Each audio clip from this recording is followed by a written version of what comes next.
Welcome back to a very special three-part series here on Who's Helping You Heal. This is part 2 of Healing Your Money Story, a financial wellness check-in. If you haven't listened to part 1 yet, I encourage you to go back and catch that beautiful beginning with the Healing Squad. In this episode, we go deeper, unpacking how trauma, both personal and generational, shows up in the ways we save, spend, and navigate money in communities of color. Let's get into it. In her own parenthood, I think there was a little bit of, I can't get, because I always wanted these. They had these dollar store karate shoes with the horrible plastic bottoms, but I wanted the amazing cloth ones that you had to like get from somewhere else. And my mom steadily bought me those $1.99 ones because she couldn't give me those, right? And between that and how Christmas landed, right, told me where my family's finances were at as a child. It was like that's how I gauged it, right? With my very young mind, because I wasn't developed, didn't understand money. I'm just seeing it for what it is at that point. Like I mentioned earlier, it wasn't like brought in front of me and counted. That wasn't until I started like shoe shining people's shoes to make that money on the corner, doing things like that. Either way, I believe, when I think of what we're all sharing in this space and the different elements that we go through as children and taking that in, there is a common similarity, and I know Grofessor spoke to coming from a certain level of homelessness and things like that, and someone coming from having two parents, or either way, right? I think it's beautiful being able to share this with this group and have time to just kind of talk about this. So I'm going to go for question 2. I know I see Dr. Deborah Claire in the building now. I just got a little twos and fruits. But I don't know. My little twos and fruits is when I was growing up, like my mom always preached to us to make sure the rent was paid and everything else, we'll figure out everything else, right? And see, even now, in my teaching my grown 28-year-old child how to maintain, because boys develop a little slower. Sorry, no pun. But for him to get it, I had to break it. I had to break it down for him. Listen, make sure your rent paid, okay? All the rest of the stuff will fall into place, but you got to be able to put something in place where it works, right? We was always like, well, let's pay $100 on this bill, but pay that rent first. Let's pay $100 on this bill, pay that rent first, right? You always want to have somewhere to live to be able to figure out the other stuff. And then when I got older, it was always strive to get a good corporate job. So my first corporate job, I made like $90,000 a year. And then I turned into this person that was spending money like a drug dealer, right? And I was like, but there was no savings, right? There was no savings. And then I got older, like way older. And I figured like, as the cost of living goes up, we live in Chicago, obviously. So there's that. But now I'm in a space of I'm gonna pay all of my bills. I am going to live, but I'm gonna be feasible about it and I'm gonna learn how to save money. Um, and then that's my little twos and fruits on it.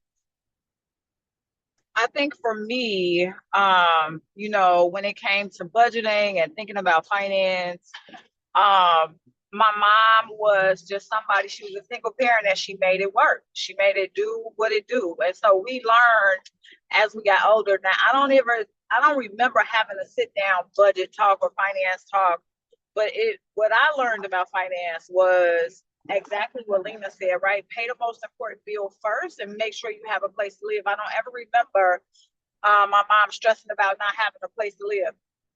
The light bill and the gas bill, maybe, but we always were good and secure. We were so good and secure that all the family came and lived with us, right? Yeah.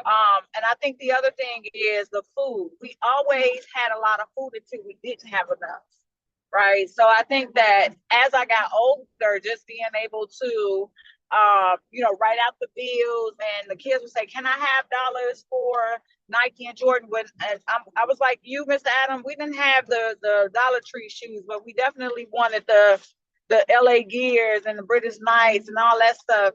But we had Pro Wings. Ain't no wing like Pro Wing. I'm just gonna say that, right? So we had those until my uncles, who were big time drug dealers, would come over and spoil his kids, and we got some of that love too because he was spoiling them. So he was like, "I gotta spoil y'all too because y'all taking care of the kids."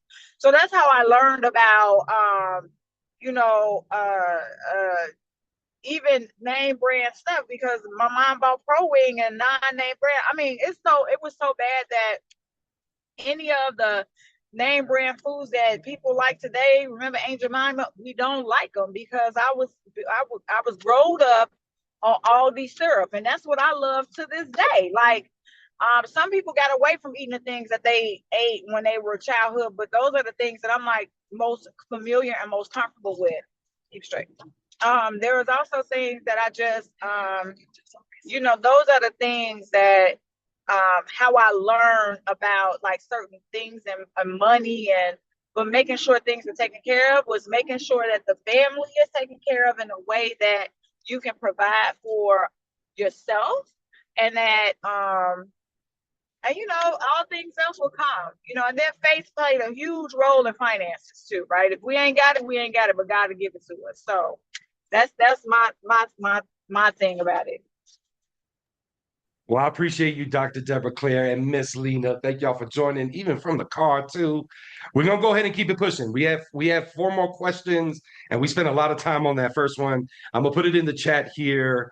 But the question goes: how do you see trauma, whether personal, generational, or cultural, showing up in the way we save, spend, or think about money in communities of color? And I think our answers almost touched a little bit of that, but who would love to expand on that one? I'll chime in on this one real quick. It showed up terribly for me.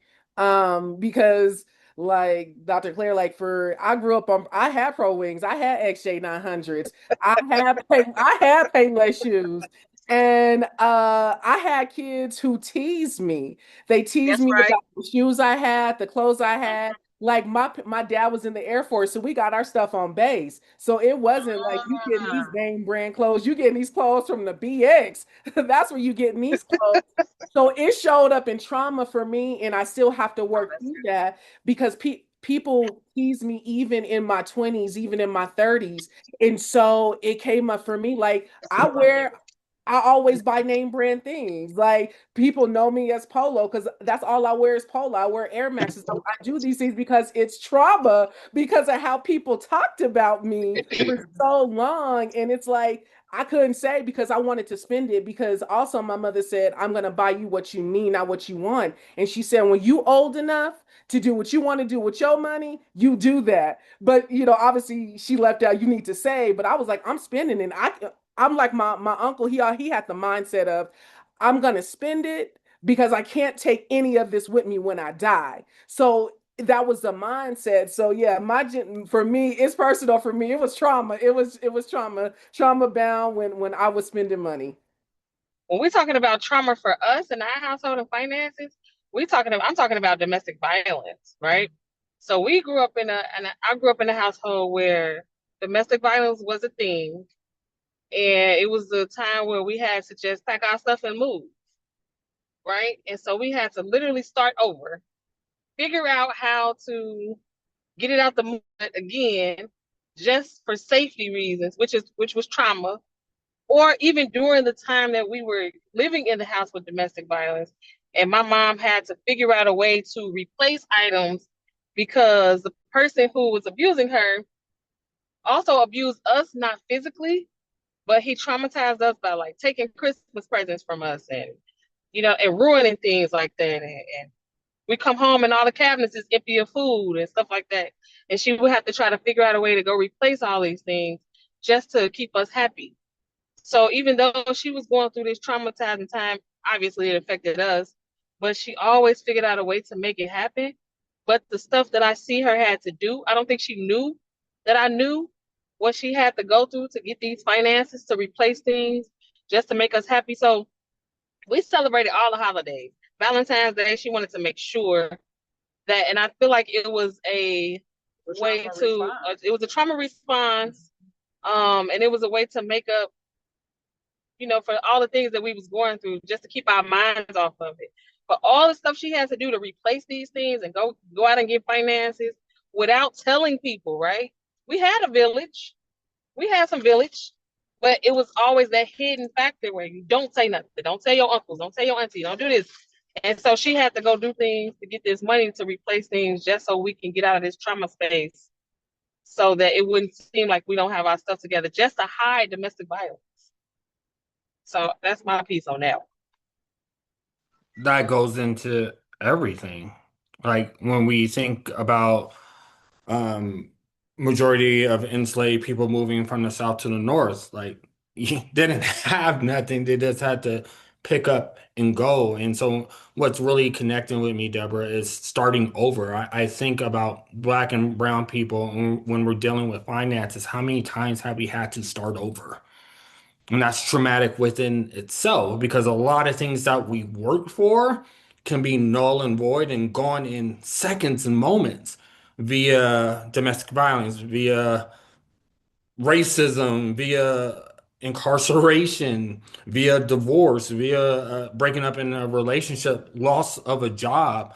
All these things can be taken away in moments, in seconds. And it's really resonating with me now because my mom wanted, like, I'm just going to speak for myself. In the Sykes family, the fight, my all my family's from Chicago. I think I need to say that. I never said that. So I love all these Chicago spirits. Um, we never want anybody to know our business. So when you say you have a village, but nobody, the village doesn't know what you're really walking through, and then you're spending money that you really don't have so to make your kids feel better, but what they really need is a hug and love to let, like, that's what I need more than some Jordans, but the Jordans are the quick fix to make trauma a little bit more digestible. But in the end, a month or two later, when those credit cards are at their limits and uh, there's not food on the table, and now rent, the one thing that we knew was paid, isn't paid, then that's when like life starts really um happening. And I think like just getting to a place where we don't have to start over with our finances, or like I'm just gonna say even taking a breath, like when we don't have to start over for all the things that we work for, like I'm ready for that. I think on one of the panels, or one of the things with Adam, they were talking about resilience. I'm like, I'm done with resilience. I'm so over resilience. I'm done recovering for traumatic events. I'm done. I'm done healing from that. And I'm done starting over. I want all my energy and effort that I put towards something for financial wealth and financial freedom to take root so it can grow and step up and stop uprooting everything that I always work for. You know, Michael and Lena, what you guys are saying really reminds me of the cyclical relationship between mental health and financial wellness, or financial stability, independence, literacy, whatever we want to call it. You know, when we look at, Lena, I had a similar situation where my mom one day just said, we got to go. And we left, right? So having to purchase everything all over again is hard. And she did it, and I don't know how. But looking at the cyclical relationship, you know, we have these trauma experiences that we experience through our childhood, and they shape us and they mold us, and they neurologically get us ready for life, right? And then those mental health problems make it harder to earn money, to find out how we're spending money, to ask for that village to help us out, right? So then that financial difficulty causes more stress and anxiety, and it makes it, you know, harder to get through everything. So I think about it as a cyclical relationship that in a lot of our communities is just not healthy, and we don't have enough awareness on how to navigate it. So that's kind of my thoughts on that.